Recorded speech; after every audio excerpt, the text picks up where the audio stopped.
Ask a child, what do you want to be when you grow up? Firefighter is a common answer. But what does it take to make that a reality? You look so good! If the dream begins here,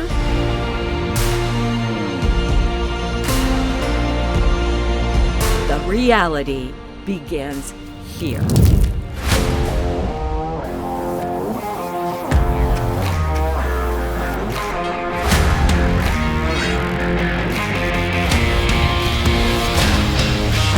Doing some extrication, how to open cars up, get victims out. Venting, so being able to use the chainsaw up on the roof has been super fun. Firefighter survival today. We're doing all the breaching stuff, all the climbing, all the window bails. Acrophobia on the ladder. We got to get strapped in and then go all the way up to the top.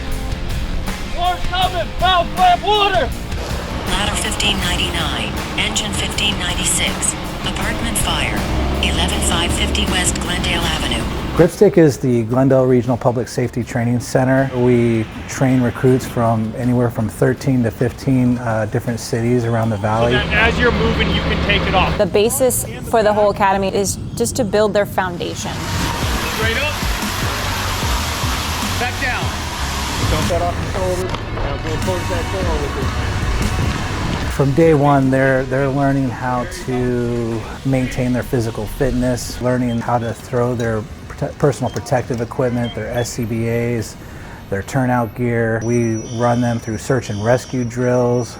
We run them through fire behavior, teaching about fire department culture, customer service, and just being good members of the community.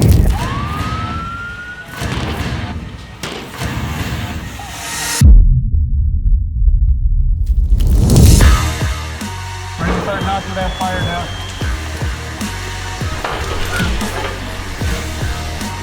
Commander Fire Starter, we're ready. Battalion Chief Mike O'Neill leads the recruit training program. He says if you're going to be a firefighter, you need two things: grit and a hero's heart. The kind of people we're looking for are people that are going to do the right thing. People with integrity, people who take initiative, people that work hard, people you can trust. They got to be a team player. They got to be somebody who understands. We're going to ask a lot of you.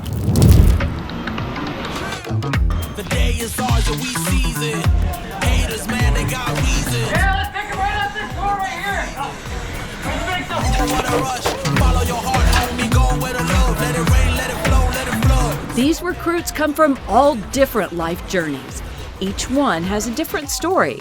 They vary in age. And I'm going to be turned 40 the day before graduation. I graduated from high school less than a year ago, and I'm 20 years old. They gon' try to bring you down. Do not let them block. Go ahead and get it, get it, get it, get it. They vary in why this is their chosen career. Israel Durantes Rivera's reason is deeply personal. There's a night where I got assaulted and I had to call 911. So now I kind of worked to be on the other side of that. And so now seeing myself in that place of not calling, but the ones being called upon now, it's a major impact because now I'm the one helping.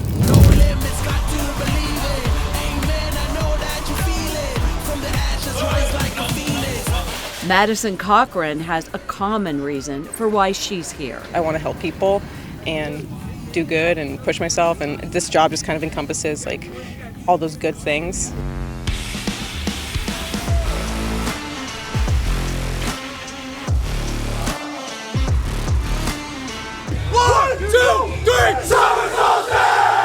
It's a place full of touching stories, tales of grit and passion. I'm so proud of you.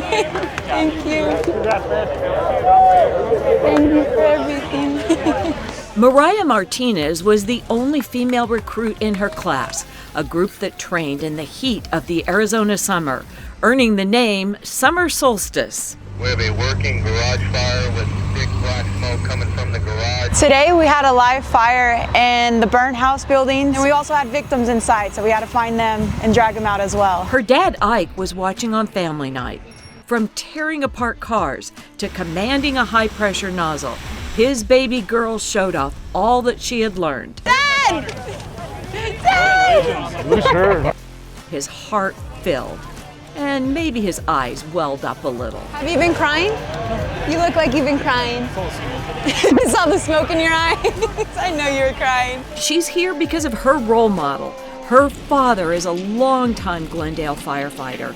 Mariah is Glendale's first instance of a daughter following in a father's footsteps. He was my superhero from childhood, and so watching him fight fire and tell all his stories growing up just inspired me. On graduation day for the next generation of firefighters, Mariah Martinez, Glendale. not only did Ike get to see Mariah's picture on the big screen, he had the honor of pinning her badge on her chest, officially welcoming her into the Glendale firefighter family. Proud of you. Good job. Love you. You too, buddy. Our firefighters have amazing servant hearts. Glendale's Fire Chief Ryan Freeberg oversees everything. We will make sure when you leave here that you can answer the call and be part of that team to serve our community. He remembers back when he was in training himself and says some of it is exactly the same. But there are also aspects that have changed so firefighters can respond to today's emergencies. The technology that's brought in from thermal imager cameras, the technique to fighting fire, the equipment that we give them for personal protective equipment, and then how the world has changed and what makes up the products that burn, the products of combustion. Things burn faster, burn hotter now than what they may have done 20, 30, 40 years ago. So we have to match those with our techniques. This campus is always evolving. Just last year, they built this 3-story Class A burn tower. It is wonderful for the recruits in training here, but it is also great for the current firefighters so they can see, study, and experience real fire behavior. Look at this beautiful mess I made. Stand by for dispatch.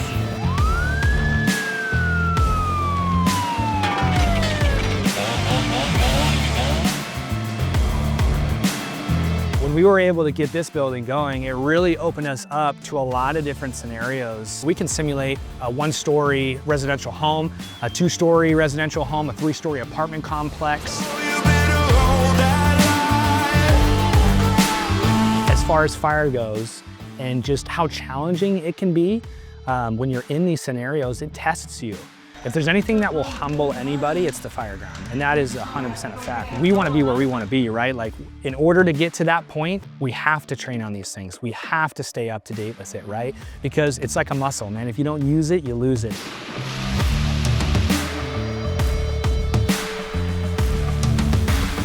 We have 6 different rooms that we can burn in this. We have different ventilation latches over on the side. We can control that fire in exactly what we want it to do, right? We can light it up, and then we can make it breathe in the way that we want it to breathe. We can build it up, we can knock it down, right? So we can go full exhaust, right? And get it as hot, burn it as hot and as quick as possible, and then we can shut it down. So it's this teeter-totter that we're able to do to give them the fire behavior that we want them to see and give them realistic conditions. For me, you know, as a younger firefighter, that's huge. An opportunity for me to be able to see fire behavior and be able to control it. It breeds confidence into me when I'm on the end of a nozzle or when I have a probationary guy with me. I understand and know what the inside of a building is wanting to do. It wants to breathe. It wants as much oxygen as possible, and we're able to control that with this.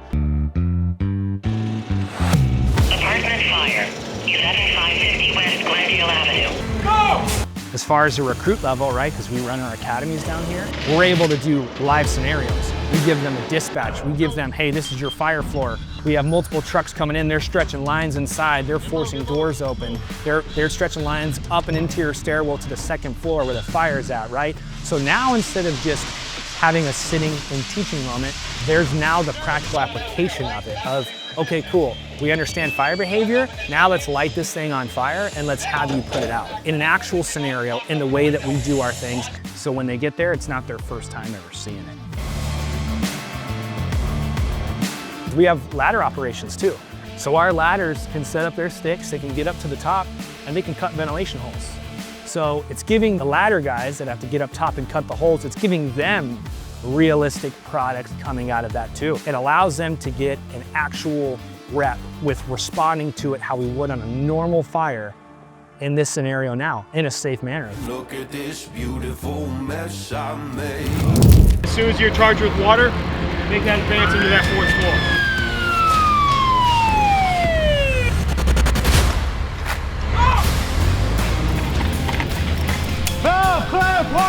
There's also a much greater understanding of safety for the firefighters themselves. Captain Tammy Sifra is the lead recruit training officer. A big thing is the deconning after fires. So we talk a lot about cancer prevention, and that really does start here in the academy. So we do teach them a lot about the risks, but also how to prevent and keep themselves safe. We do a very robust decon after every fire, hosing each other down, soap and water. We wash our gear religiously, making sure we're showering within that 1 hour. Mental health is also a focus for today's trainees. We teach them about PTSD, how to take care of themselves. We give them tools for managing stress, recognizing signs of stress.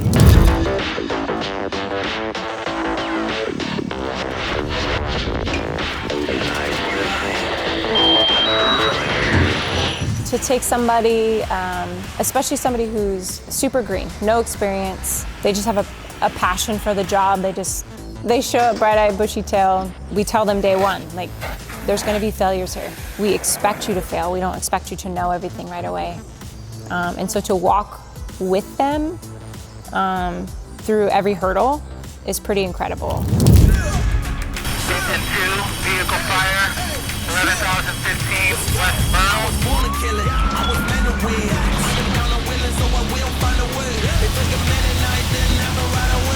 That's a huge part of being an RTO, why people are drawn to that and why people come back, to build that confidence in somebody and to be there for not only the trips and falls, but to be there for the wins.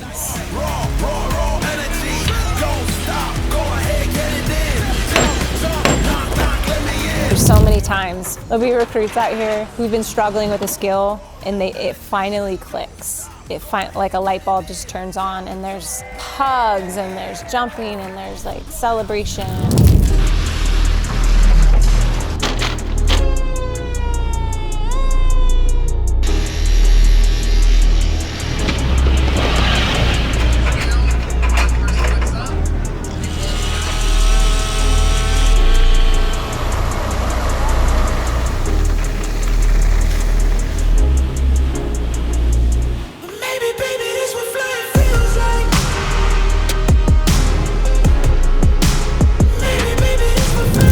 The final step for the recruits is a unique ceremony that happens right here, and it's likely something they'll never forget.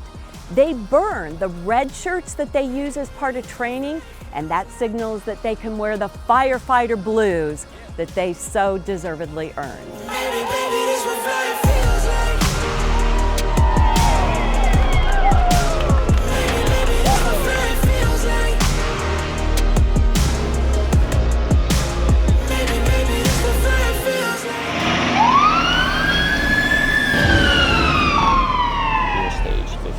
Lance Oldfather's career dreams began as a young teen. I started doing ride-alongs my, I think, junior year of high school. I remember just going code 3, like down the road in one of those trucks, and I just couldn't contain my smile. It was super cool. Once he was in the training academy, he knew he was destined to be a firefighter.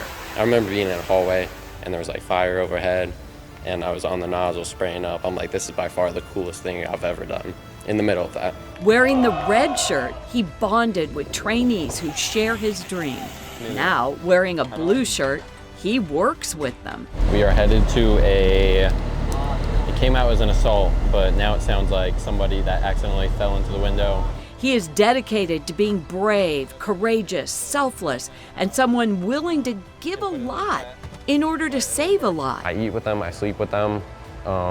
We might be sleeping in the same room, just feet apart from each other.